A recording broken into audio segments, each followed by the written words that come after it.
Jangan lupa komen, like, dan subscribe.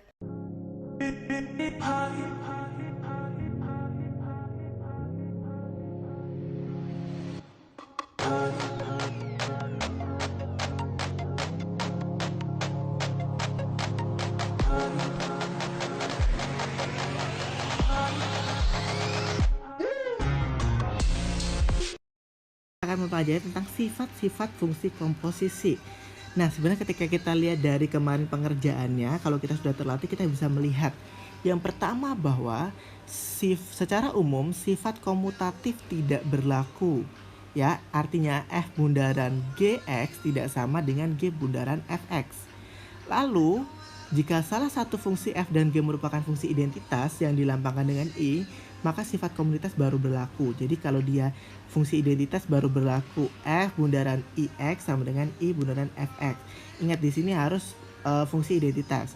Yang ketiga, jika fungsi F dan G sama, sifat komunitas berlaku. Jadi kalau F sama G fungsinya sama, misalnya sama-sama 3x, F-nya 3x, G-nya 3x, maka bisa berlaku bahwa F bundaran Gx sama dengan G bundaran Fx.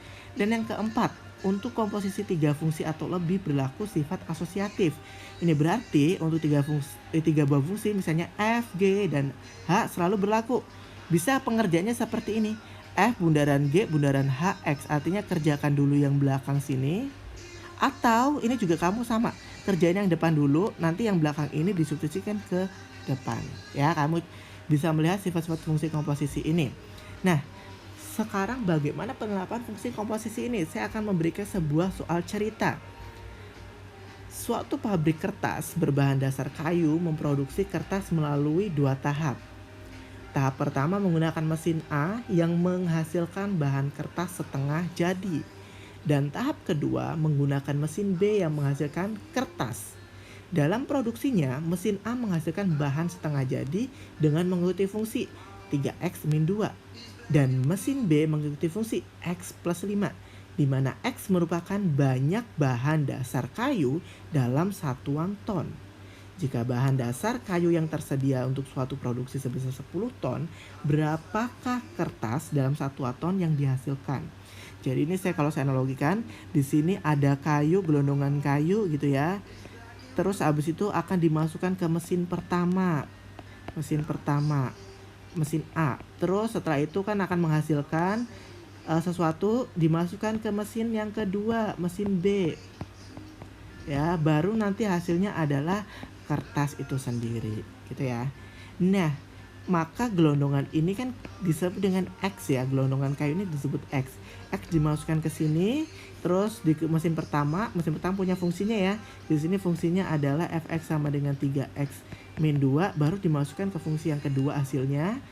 Dapat hasilnya ya, dimasukkan ke fungsi kedua. Hasil yang dari A ini kan namanya setengah jadi, baru dimasukkan ke mesin B, lalu jadi kertas. Nah, prinsipnya seperti itu.